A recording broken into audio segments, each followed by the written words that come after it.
Okay, this is like take 10 for my demo video. I'll try to keep it quick, so I'm not making a super long video. For some stupid reason, I made it so if I accidentally press arrow key out of sequence, I'm using I break it. So hopefully I don't do that again. You'll see I've got this graphic window here. I'm interested in making tools and like the scripting interface and maybe some performance tools. So I've been focusing a bit more on that than fully making it a game engine. And I think I'm gonna try to keep doing that and kind of like working towards making this cool audio software that I can use.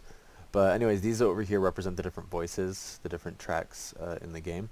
What's cool about this is I can drag in my files. So I dragged in my files and loaded up all those audio files, and then I loaded the buffers, put them in my buffer manager, and now associated them with an enum, so I can quickly retrieve them if I need them. And then I can just press a button here, and I'll trigger off one of the sounds, and you'll see as I press them, the voice manager is using different voices for those sounds. I can do the same one many times. I got these different boxes here to do different things. So I got church bell, I can do that. I can do .1. Oh, does that not work? Why does that not work? 2? Oh, I can get louder. -1. Silent. So it's muted. So I can do that with the volume. I can do looping, so let's say I wanted to do this rain forever. I can loop that rain. And then this one's my pan, so let's say I want to loop some sirens to the left ear. I can do that. And then if I want to loop some sirens to the right ear as well, I can do that. So now we kind of got some unison, kind of stereo going on in both ears. I can do that with some thunder as well, if I want. I can play longer things if I want to play some music. Play some bullet sounds.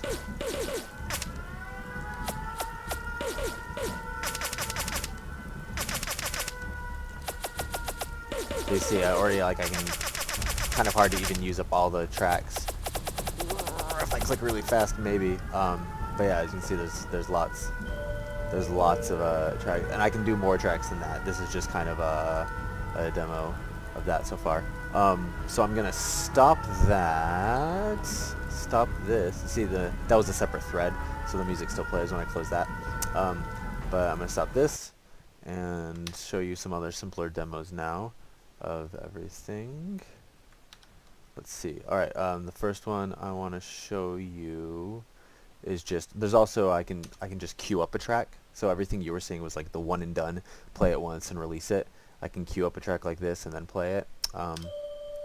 So that's that, and then once that's done, that'll release as well. I'm gonna make it so you can also hold on to the track and it'll like refresh the sound if you want to play it again. Let me just uncomment some things here to show you. So next I'm going to show you the basic timer, the basic beginning of the scripting. So right now I just have events to play sounds. So you can see I'm going to add a bunch of different play sound events at different times and different loopings.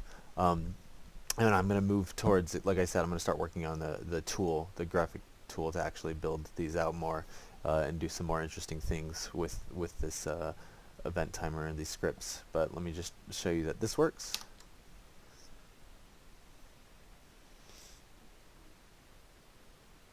So you'll see I'm not pressing anything, and you'll see the sounds are firing off, and you can still see the voices being used as different sounds play. And I got that music again coming back. So that's kind of a basic, I did kind of chaotically. So that's a basic demo of that, of the scripting and possibility of that.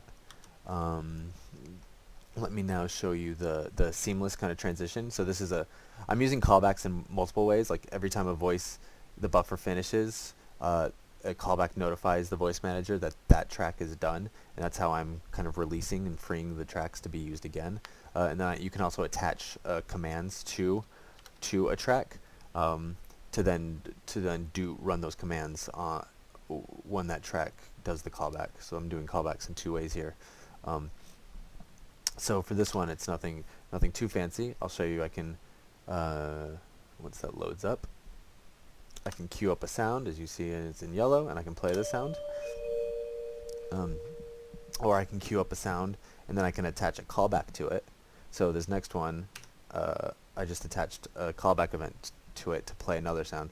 So now when it's done playing, it'll jump to some music. And it's a linked list of events. It's very quiet. I don't know why. I think I might have messed something up when I was playing with that. Let me queue up some other ones up here. Let me queue up just show you, it's a linked list of events, so I queued up a bunch of them just now. So we'll see if that. There we go. So that one fired off. I have a tiny bug there, it looks like, so I need to go back and work on that. And like I said, it's so right now I fired off 1, 2, 3, 4, 5, like 5 or 6 of the same sound, but I could do different things, different events, whatnot, and then I can go back. Oh, it's kind of quiet now because of all the sound. But yeah, so that's that. And I showed you that already in more detail with the Gilligan's Island before, so I'm not going to spend too much time on that. And then the last thing I think I need to show you for this, I don't think I'm missing anything else, is where's my tracks, okay, is my handle demo. And this is a kind of a simple basic version of the handle working right now. So using the same ideas as before. So right now I'm just kind of not playing a sound and warning you if the handle's bad, and I'm gonna kind of build that out even more as we go. So I'll load up a track. It's queued up and ready to play, and so I'll play that, and that looks fine, right? And I can do that. I can queue up a bunch and play them. Those other ones aren't going to get played because of the way I just programmed these buttons, actually. But so now I'll release the track. So I told the voice manager that I actually don't need that track anymore, and now I'll try to play it. And you see, oh, it says bad handle, because that kind of resets that. So that would emulate if I were to hand over a voice to someone and then they were to stop it or kill it, I would get that bad handle back. Let's see, so I still got a good handle here, good handle, and now I can do another bad handle because I'm releasing those tracks. So yeah, that's the basic handle system working as well. I think that's everything. Yeah, I'll leave it at that. I'm sure I missed a tiny thing, but I think I kind of showed off everything for the most part here. All right.